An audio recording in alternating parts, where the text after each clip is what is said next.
नमस्ते माँ जी। क्या लेने आई है तू यहाँ पर? तुझे मना किया था ना कि नहीं दे सकते तुझे पैसे। तेरी बेटी के इलाज के पैसे हम नहीं दे सकते। अरे ठेका ले रखा है हमने क्या?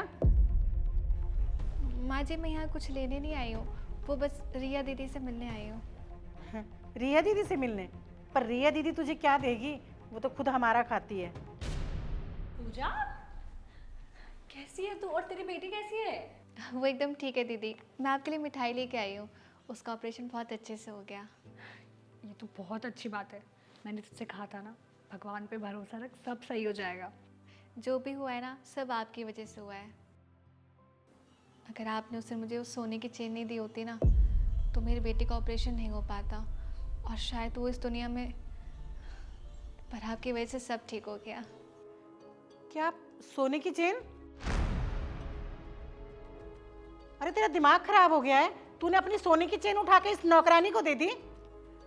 अरे गरीब घर से है ना बेचारी, तो इसे क्या पता सोने की कीमत क्या होती है। पापा जी, मम्मी जी, मुझे बहुत अच्छे से पता है कि सोने की कीमत क्या होती है। तभी मैंने वो चेन खुशी खुशी पूजा को दे दी। मेरे लिए ना सोने की कीमत किसी की जान से बढ़कर नहीं है। ये बकवास करने की जरूरत नहीं है यहाँ पे। तुम्हें 1 मिनट के अंदर ना पुलिस के हवाले कर दूंगा और केस करूंगा वो अलग। किस केस में? मेरे घर से सोना चुराने का केस। अच्छा ठीक है, आप लोग अगर केस करना चाहते हो तो कर लो, पर रेडी रहना, फिर एक केस मैं भी करूंगी आप लोगों के ऊपर। अच्छा, हम पर केस करोगी? किस बात का केस करोगी तुम? शादी के टाइम पूरी दुनिया को दिखाने के लिए जितनी भी ज्वेलरी मुझे दी गई थी ना गिफ्ट में, वो शादी होते ही अगले दिन मुझसे जबरदस्ती छीन ली गई। इस बात का केस। और आप लोगों की तसल्ली के लिए एक बात बताऊं मैं आपको, पूजा को जो गोल्ड की चेन मैंने दी है ना, वो मैंने अपनी चेन दी है। मेरे मायके की चेन थी वो, आप लोगों की चेन नहीं थी। और मैं अपनी चीजों के साथ जो मर्जी करूं, आग लगा दूं, किसी को दे दूं या खुद यूज करूं, आप लोग कोई नहीं होते मुझे बोलने वाले। वाह वाह, देखा कैसी जुबान चल रही है इसकी, कैंची की तरह। अभी तो तुम बहुत बातें कर रही हो, लेकिन जब मैंने अपनी बेटी को कड़े दिए थे सोने के, तब तुमने मुझे कितनी बातें सुनाई थी। हाँ मम्मी जी, पूजा को जो मैंने चेन दी है ना, वो अपनी दी है, किसी से छीन कर नहीं दी। और आपने जो अपनी बेटी को कड़े दिए थे, वो मुझसे जबरदस्ती छीन के दिए थे। वो कड़े मेरे थे, मेरी बिना मर्जी के दिए आपने। फर्क होता है। और हाँ, अगर मैं कुछ गलत नहीं कर रही हूं ना, तो मुझे किसी से डरने की जरूरत नहीं है, और ना ही मुझे किसी से परमिशन लेने की जरूरत है। अरे शर्म आनी चाहिए आप लोगों को। पिछले 7 साल से हमारे घर में ये काम कर रही है, हर सुख दुख में खड़ी रही है ये हमारे लिए, हर टाइम पे।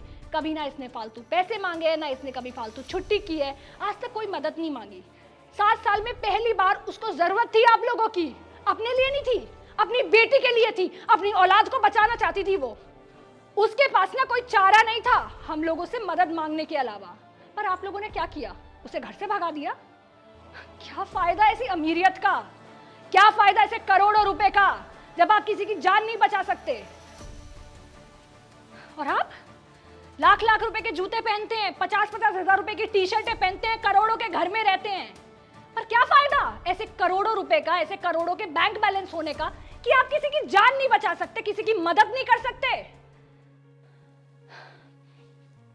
पूजा, तू अपने घर जा और अपनी बेटी का अच्छे से ध्यान रखना। तुझे किसी भी चीज की जरूरत हो ना, तो बेहिचक मुझे कॉल कर लियो। आपका बहुत बहुत धन्यवाद। ठीक है। किसी को कुछ पूछना है या हो गया?